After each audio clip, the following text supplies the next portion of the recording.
welcome.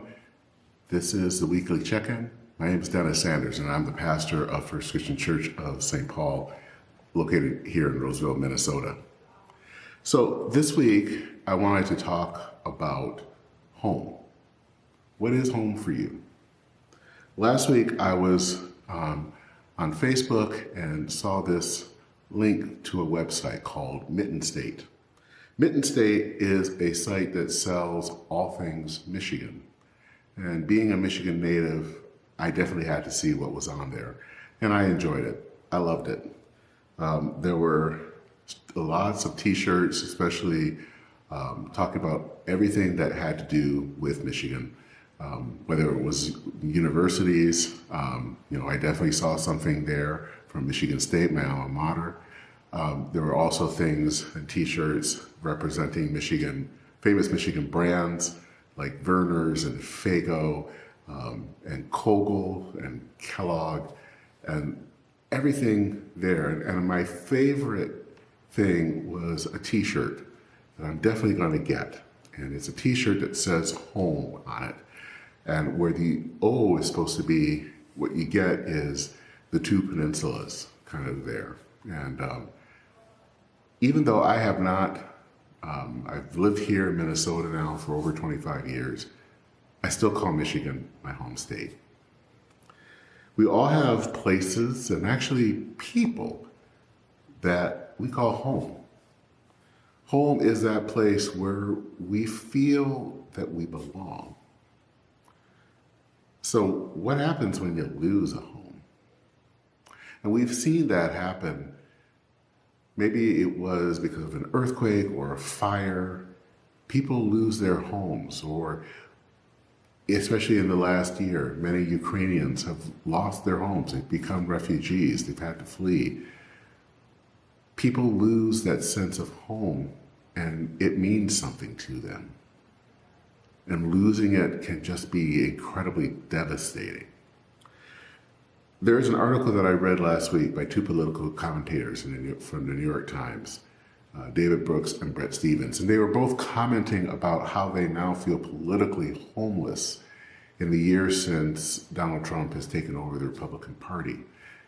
That's something that I totally sympathize, because again, like them, in those years since Donald Trump has taken over, I feel politically homeless. I don't know where I always fit politically. Where is our home? What is home? I think it is part of the human condition that we're all trying to find a place where we fit in, where that we can call home. Political parties can be one of those things that actually make you feel at home, where you can fit. But there's something dangerous sometimes about that. Because especially in our very polarized age, political parties can feel like home, but they can also maybe feel like a prison at times. Over the last few years, we've really taken our political differences to kind of a different level, a not so good level. Politics has really become part of our identity. So if someone is talking smack about the Republican Party, or they're talking smack about the Democratic Party, and you are of one of those parties, you take it personally because it is part of your identity.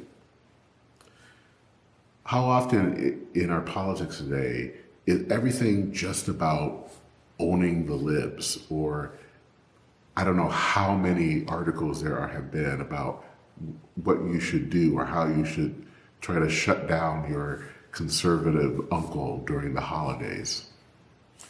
Politics has made political parties not just home, but as I said, prison.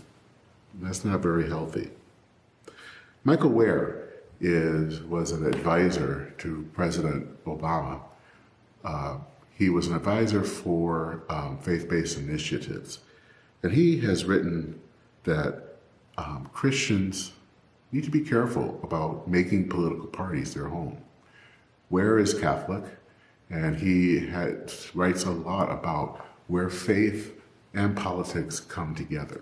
And he's not saying that we should not do anything about politics or that we should pretend, not be a Democrat or not be a Republican, but that we make sure that we don't necessarily make these things our homes.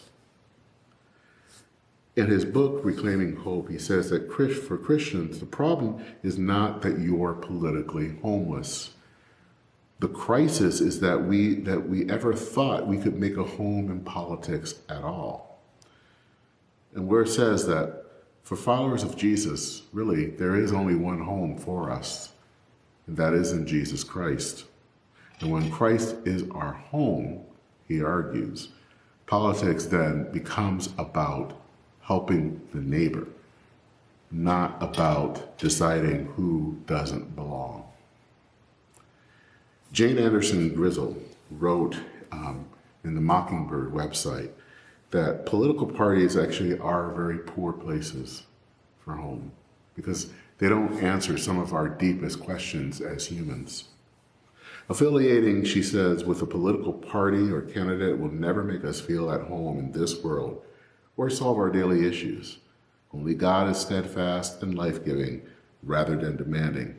Politics cannot help my son's disappointments, but praying about it does offer him hope that God cares about his sadness. My loneliness may not be addressed by protesting or writing letters to a representative, but remembering that God is close to the lonely does give me hope. Our home, whether we are Republican or Democrat or neither, is in Christ. As Christians, we come with different beliefs. So, especially at church, we're not always going to agree. If our home is in Jesus, we should be able to reach out to lend a hand to someone, regardless of who they voted for in the last election. Because it doesn't matter that they are Republican or Democrat. What matters is that they are children of God.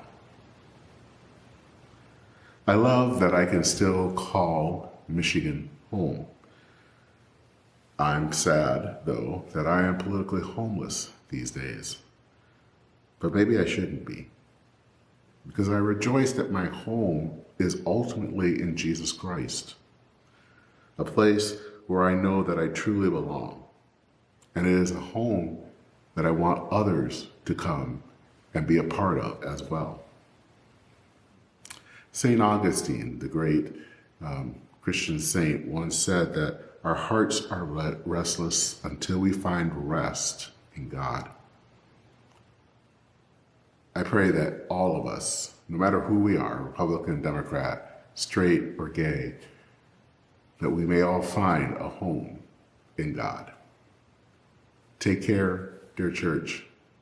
Godspeed, and I'll see you soon.